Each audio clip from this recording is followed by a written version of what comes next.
I'm really curious how zines were involved in the musical communities that you were a part of, and how that played a role, whether they were zines that you made yourself or zines you read, or when you were first getting involved with them.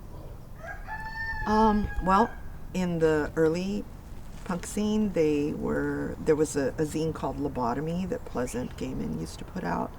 That just, I mean, it just seemed like zines were very intimate, and they weren't just about like the concerts, or it was more about like the community, you know, like the most minute details about like who's going out with who, or what we did after the show, or I mean, really, it chronicled all these aspects of life that would seem unimportant to maybe a magazine that was just dealing with music and not the other components. So it was really fun to be able to read about yourself and your friends.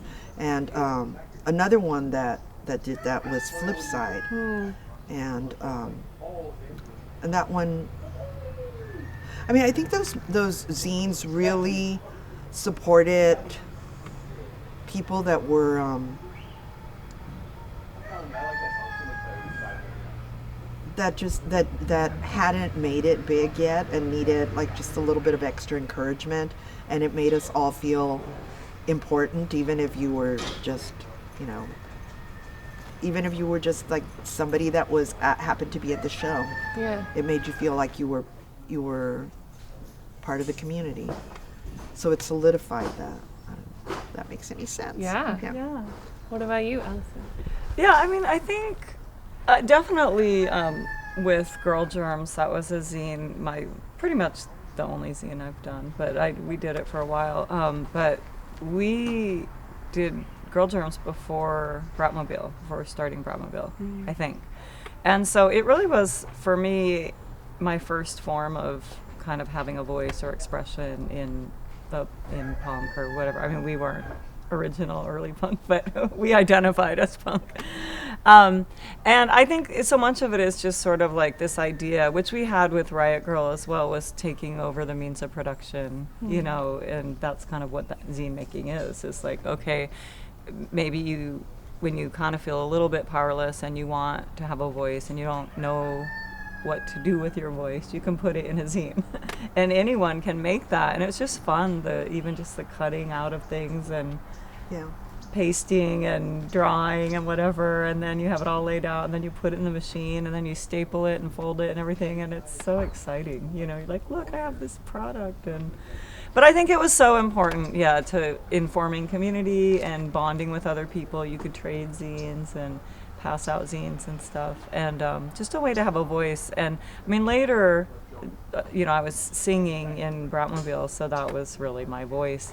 But I feel like for a lot of people in the scene who weren't necessarily in bands, or who weren't the singers in their bands or the writers of lyrics in their bands, that was a way to kind of communicate and have a voice and be part of the community as well.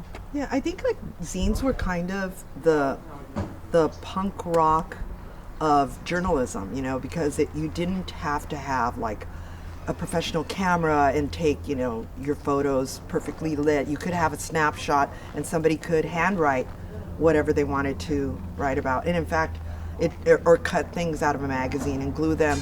And in fact, it became much more than just like, I mean, I think sometimes people think of punk rock as like, oh, that's the kind of rock that people make if you can't really play. And I think maybe zines were like, oh, that's the kind of journalism you do if you don't have all the tools. But in fact, it became a thing where like, wow, that's what you do if you're really creative and you decide to invent everything yourself, you know? Yeah. So I feel like there's a parallel there between.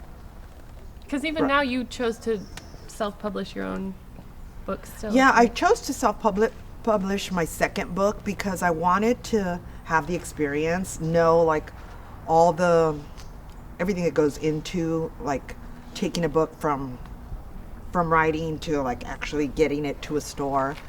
And was a learning experience. There's a lot more to it than I realized. And all along the way, I think I realized that I was giving up a lot of decisions that I didn't know were being made for me until I had the experience of doing it myself. And then I had to make those choices. Like, what kind of paper am I going to use? I never had to think about that before. Yeah.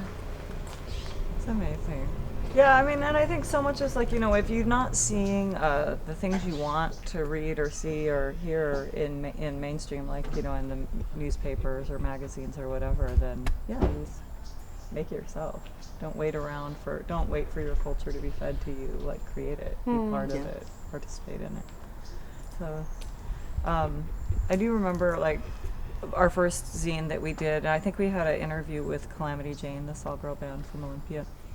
And I kept, in transcribing it, I kept every single and like and whatever mistake in there, because I thought that was super, like, purist, or I don't know what I thought it was punk. I noticed that about V. Vale's, his research books. That's his style of journalism, is like just getting it all. Like, because through real, that real, you discover real. a conversation that you may not have if you edited it with a intention going into the I hate process. that. I hate it when people get all my ands and likes and It was hyper reality. It was too much. And in the end, I remember handing my first zine to my mom, who was like big feminist, and she read it and was like, "These girls sound stupid. Why'd you make them sound stupid?" And I was like, "Fuck."